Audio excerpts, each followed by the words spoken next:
Je donne la parole à Monsieur Tor Wennesland. Mr. President, members of the Security Council, Excellency, we have now entered the second year of this horrific conflict, and the region is on the verge of yet another serious escalation. The violence in the occupied Palestinian territory and wider regions shows no signs of abating. Just yesterday in Gaza, Israeli forces struck a building in Beit Lahia, leaving at least 60 Palestinians killed, including at least 25 children, according to preliminary figures provided by Gaza Ministry of Health.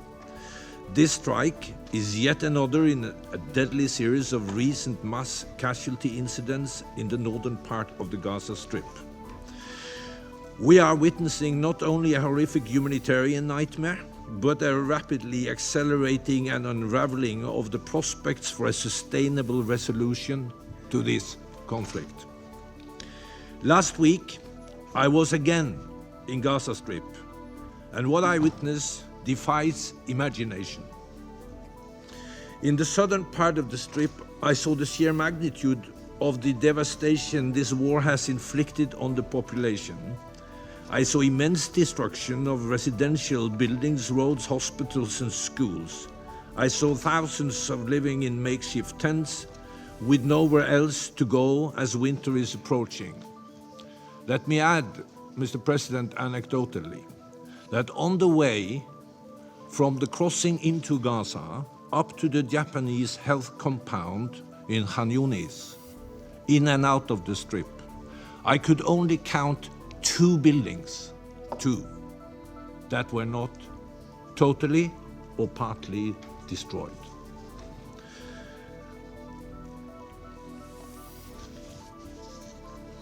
I spoke with our UN colleagues and their humanitarian partners who face increasing challenges in their tireless efforts to deliver vital assistance. They described the dire humanitarian situation in northern Gaza, which was received virtually no humanitarian assistance since the start of October. I heard also from Palestinian NGOs whose demands were very clear. The war must end. Civilians must be protected and they must be able to access assistance to meet their basic needs.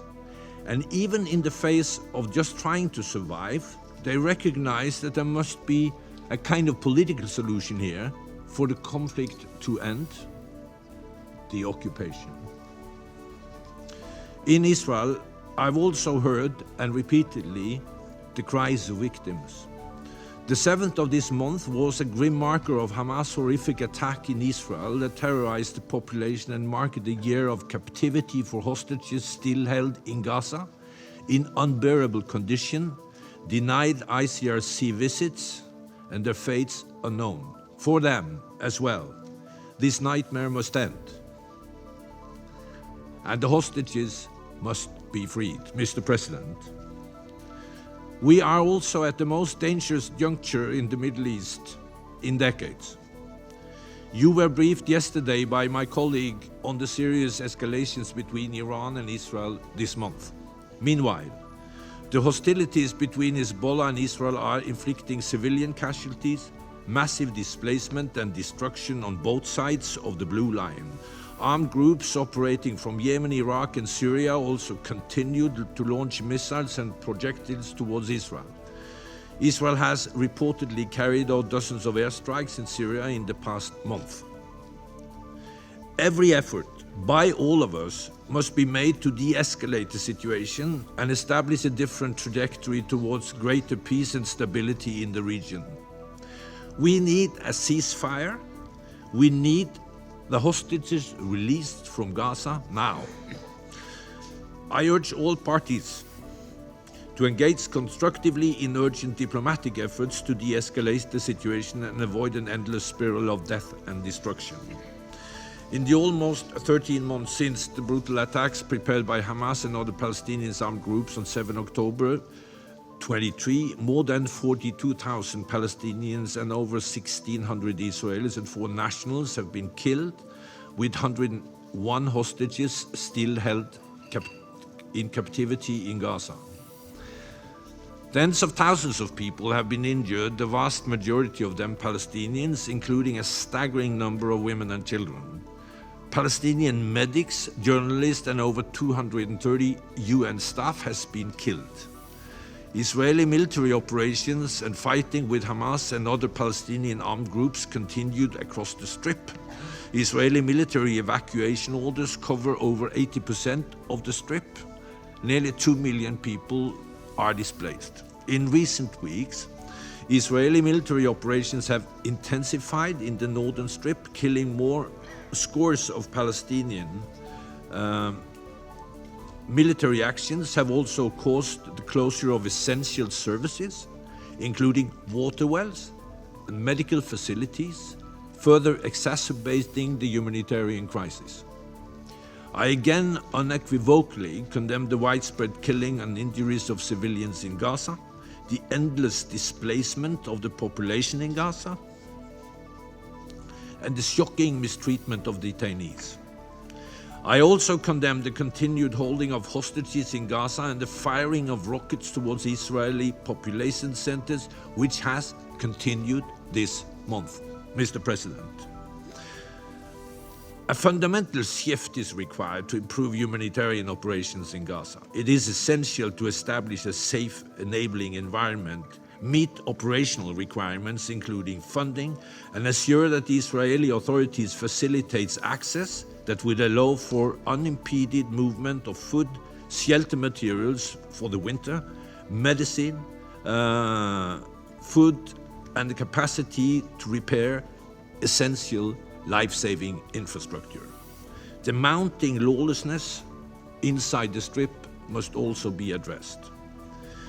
The second round of polio campaign began on 14 October in central and southern Gaza, but and it was very successful with over 90% vaccinated, but we have yet to access the north. I urge Israeli authorities to facilitate the full rollout of the campaign and to facilitate a similar coordinated efforts to meet winter needs.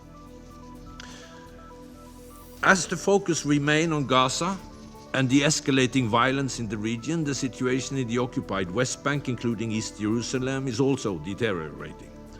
Violence continued at alarming levels, having intensified since the conflict in Gaza began. During the reporting period, 54 Palestinians, including 3 women and 8 children, were killed, mostly in the context of ISF operations in Area A, which the IDF say are targeting Palestinian armed groups and militants. In the same period, 8 Israelis, including 4 women, were killed by Palestinians in shooting attacks in the West Bank and Israel. Another 2 Israelis, including 1 woman, was killed in separate shooting attacks in Israel by Arab citizens of Israel. On the 1st of October, 2 Palestinians carried out a shooting and stabbing attack in Jaffa, killing 7 and wounding 15. On the 3rd of October in Tulkarem, 18 Palestinians were killed in an Israeli airstrikes, including 1 woman and 3 children. ISF said that they killed a Hamas commander and several Hamas and PIJ militants in the camp. This was the single deadliest such incident in the West Bank in nearly 20 years. With the start of the olive harvest this month, daily settler attacks and harassment continued across the West Bank, sometimes with the presence or support of Israeli forces. On 17 October, an IDF personnel shot dead a 59-year-old Palestinian woman harvesting olives in the West Bank. The olive harvest is critical to the Palestinian local economy. However, settler violence, along with restrictions on access to land imposed by both settlers and Israeli forces, place it at grave risk. I strongly condemn all acts of violence against civilians, including acts of terror. I call on Israel to protect the Palestinian population and to hold perpetrators of all violence accountable. I urge security forces to exercise maximum restraints and use lethal forces only when it is strictly unavoidable to protect life. Mr. President, on 28 October, the Israeli Knesset adopted 2 laws on UNRWA, forbidding Israeli state officials from contact with UNRWA or its representatives and prohibiting UNRWA operations within what is referred to as the sovereign territory of the State of Israel. These developments risk the collapse of UNRWA's operational across the occupied Palestinian territory and severely undermine humanitarian operations in Gaza, which rely on UNRWA. These bills are set to go into effect in 90 days. The right of Palestinian refugees were set out in a General Assembly resolution that predates the creation of UNRWA. Unilateral steps, such as legislation, which seeks to not only undermine UN mandate work, but threaten to further set back a political resolution to the conflict on the basis of UN resolutions and international law, must be avoided. Mr. President, the confluence of challenges across the region requires us to act with urgency to cease hostilities and de-escalate. We must have a ceasefire now. We must have release of hostages in Gaza now. Without a ceasefire, the fundamental shift required to scale up humanitarian assistance that can meet the current catastrophe in Gaza and to improve the situation for the humanitarian deliveries. We must also concretely advance a political resolution to the Israeli-Palestinian conflict, including by seizing irreversible and unilateral steps on the ground that undermine two-state solution. We urgently need a set of understandings to establish a political and security framework in Gaza in line with the principles I've outlined repeatedly to this Council. This framework must facilitate a Palestinian government structure that can reunify Gaza and the occupied West Bank, including East Jerusalem, politically, economically, and administratively, with no reductions in its territory, with no displacement of Palestinians from the Strip. All efforts to these ends must be prioritized. I'm very concerned that facts on the ground are being established that will undermine these core principles for years to come. This includes the attempt by Israel to dismantle UNRWA. I have repeatedly said there can be no long-term solution in Gaza that is not political. There must be a path to the end of the occupation and achieve a two-state solution. Mr. President, finally, Israelis and Palestinians don't deserve this unrelenting conflict that has ruined countless lives. They deserve a better future, one without open-ended conflict, occupation, and a regional war. We must do everything in our power to chart a course towards a just and lasting peace that will enable two-state solution and on the basis of UN resolution, previous agreements, and international law, with Jerusalem as the capital of both states. The UN stands ready to support all these efforts. I thank you.